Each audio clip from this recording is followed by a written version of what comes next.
That's by Null Pune chapter on Metasploit. It will be conducted by the Null founders Aseem, Jhakar and the co-founder Murtuja, Bharmal. If you want the VM image of the I will tell. Okay. Then? So, good afternoon guys. You all had a lunch? Now time to sleep. So, before I will start, I was thinking when I have a session after lunch, what should be the, how I should make my presentation so that you guys can keep awake. So to attend this presentation, I need you idea of yours. If anybody is not less than 18 years old, they should not attend this presentation. So I'm sure everybody is 18 or 18 plus. Am I right? And then I think I always sanitize my presentation. I have to sanitize a little bit more in that case. So anyway, if before I will start, two things I just wanted to tell you. First, when I will speak, it might possible sometime I will go a little bit fast, and like normally I used to speak English in Hindi. So if you feel like I am going very fast, just tell me you are going very fast. Go a little bit slowly. I am not normally used to be conscious when I speak fast. I have to keep remind myself I am going fast, but sometime again, because by nature, it again become fast like in 15-10 minutes. So you can just remind me. Second, just excuse me about spelling mistake on my presentation if there is any. I am not good at that. And as well as in my talk as well. So if you feel like, you can just tell me this is the spelling mistake on your presentation, I will just correct it there also. I just finished my presentation 2 hours back, that's why I was not able to go through it properly. So you might all have used the Metasploit. How many of you have used the Metasploit? So I don't think you guys need my actually at least my workshop or my part of the workshop, you can say. If you are just there here on the first half, I am just going to show you some demo of the different attack vectors and the exploit. In the second half, Aseem will talk about the development part. If you have to develop the exploit, if you have to write the shell code, you have to find a vulnerability in the process. He is going to explain after coffee. So till that time, I have to keep you awake. So my presentation will be just a kind of fun. A second thing, if anybody want to have a VMware machine or VMware workstation or VM player on their laptop and they want their hands on, I have a VM image that I am going to use for a 2 vulnerable machine plus as well as backtrack. You can take a hard disk from Aseem and copy it to your laptop if you want. Otherwise, it will be just a demo. So it's on you if you want. And as well as there is one document file. The command that I am going to use on this complete presentation, that is already there. So you even don't have to remember. You can just copy and paste from that document file.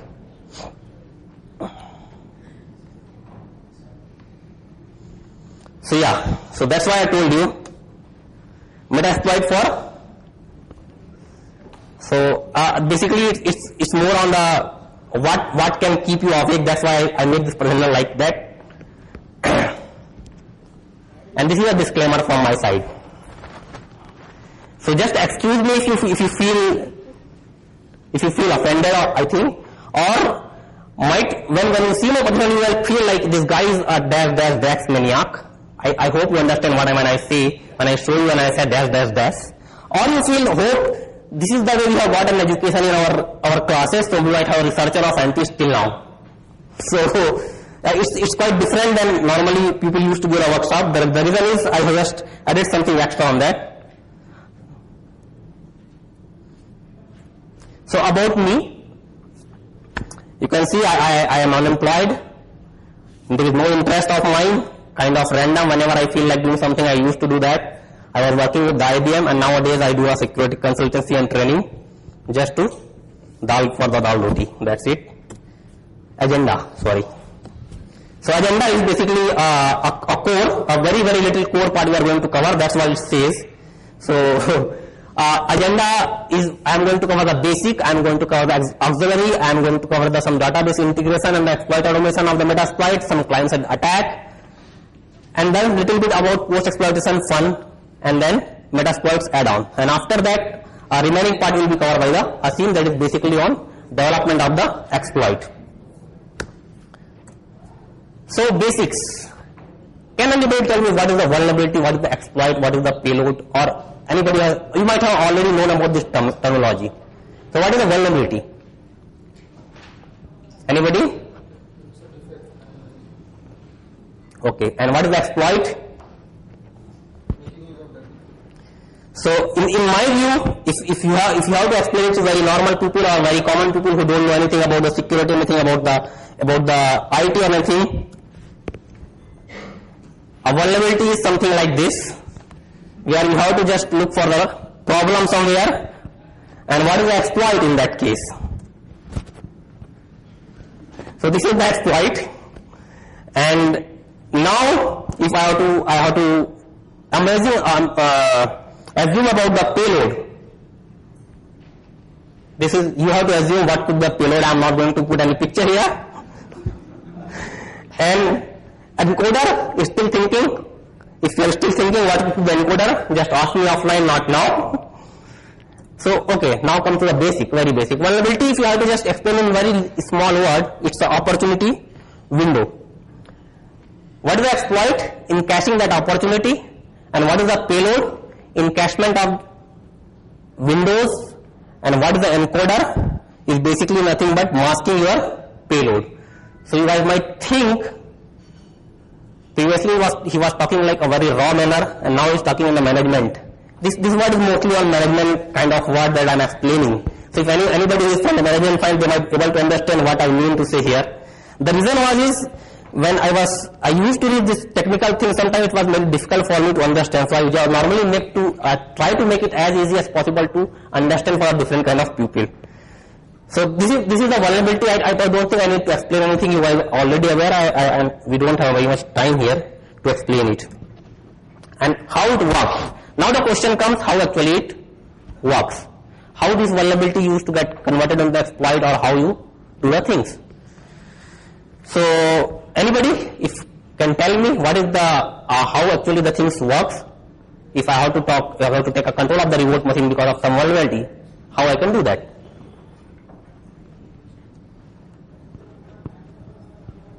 Basically, if you have any program, a program that doesn't take any input is kind of dead. So any programs require some input to interact with the user. If any program that doesn't take any input, that means it as good as a dead program. So basically vulnerabilities happen in most of the case when you give the input to any program that is not being you can say recognized or not for that particular program, or not that kind of data type for that program. You put something else instead of putting something else, and that becomes exploit. So what is in that case what you do actually, instead of putting the normal string, or if you are putting your name in some program, instead of putting, you put some malicious code, and that malicious code is nothing but what you say a shell code or machine language code that used to go there and run using some Stack Overflow attack. How it happens on technically, or how the things will work behind the scene, that is going to be explained by Aseem when he will show development of the exploit. So if I have to explain in a normal term what is the malicious code or what is the exploit code plus payload, for me it's like this. This is the advantage, how much exploit you can get from this payload or the exploit. And if I will talk about the exploit code, you cannot reach directly there. How you will reach there? So the point is, you should have something that is called exploit code. So you have a various approach, and based on various approach, either you can get an exploit code like this, like this, like this, like this, whatever you are capable of, depends on you. So basically, there is various approach using that you can reach here, and that depends how much control you have, whether you can reach to here or reach to here. That depends on basically on your payload capabilities, what your payload can do. So yeah, a Metasploit framework, you already might aware, it's open source, developed in Ruby, easy to use, more than 600 plus exploit, 200 plus payloads. Anybody not got what I mean by payloads? Or the exploit code? You can ask me a question, don't worry, I will try to give an answer in technical way as well. Though I'm not sure whether I am able to or not, but I will try. So if you are, anybody has any confusion, nobody has any confusion on the payload, you might already aware because you are using a Metasploit. Encoders and then the auxiliary. So now you have already seen lots of snags in my presentation. Anybody can guess what I will use for the auxiliary? How I will represent the auxiliary in the Metasploit if I have to present in the form of snaps. You might have thinking like this, what is going to do next? So anybody have any idea? What could be auxiliary in that scenario? What is the use of auxiliary actually in the Metasploit? Any idea? I mean, you guys have idea, you are not telling that's it. I think I am not even presenting very well. So if I have to explain the auxiliary, it's like this. It is just helper for you to exploit, that's it. Normally you cannot get a control of the exploit using the auxiliary, but it will help you to reach there. So yeah, this is I have taken from the Metasploit list about Metasploit architecture. So basically Metasploit architecture has some, it's a basically modular architecture in which you have a payload, you have exploit, encoders, knobs and auxiliaries. I already talked about payload and exploit. Encoder is something like masking. When you send a payload, before that you encode with some encoding algorithm so that any antivirus or any security software won't be able to recognize that. Then you have a plugins and some tools. Tools might be better shown by Aseem to you, because tools is something that is again a kind of auxiliary that help you to achieve some of the goals in the Metasploit. And plugin is some features additional to the Metasploit that you can integrate those with the Metasploit to use it. For example, I would say Nessus, you might have heard Nessus plugin that Metasploit has, and you can use complete Nessus inside the Metasploit itself. Anybody is taking that image? No? Okay.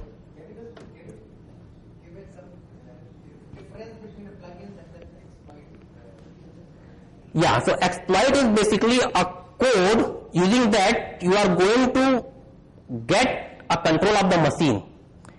Auxiliary is something before that, plugin is something, there is some third party module you have that help you to find out that vulnerability either or find out something else. Suppose one exploit require a username password for any instance.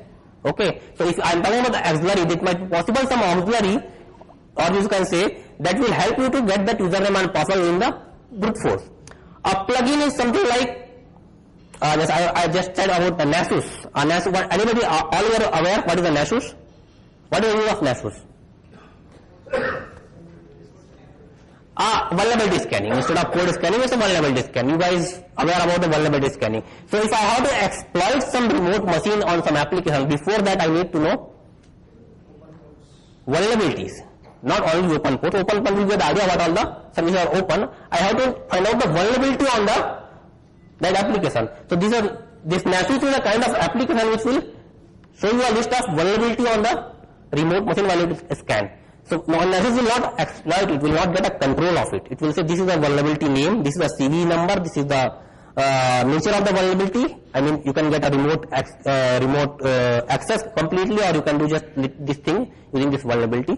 It will use a list, and then the Metasploit will use the vulnerability and try to exploit it. It's like that. So you can integrate different software like Nessus I told about. I think you can also include the Qualys report and all this thing, Qualys report, Nmap report using these plugins or the auxiliary, depends. So it's like that. You can use as output of some other tools to add into the Metasploit, and then use the Metasploit to exploit those results. Because normally most of the tools that you get on the market is basically a vulnerability reporter tool. They don't exploit. So here you can do that using those reports. So how the Metasploit directory structure looks like?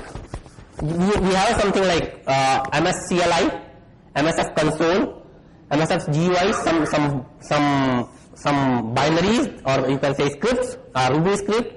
Then we have a data, external, modules, library, documentation. I don't need to tell what is the documentation.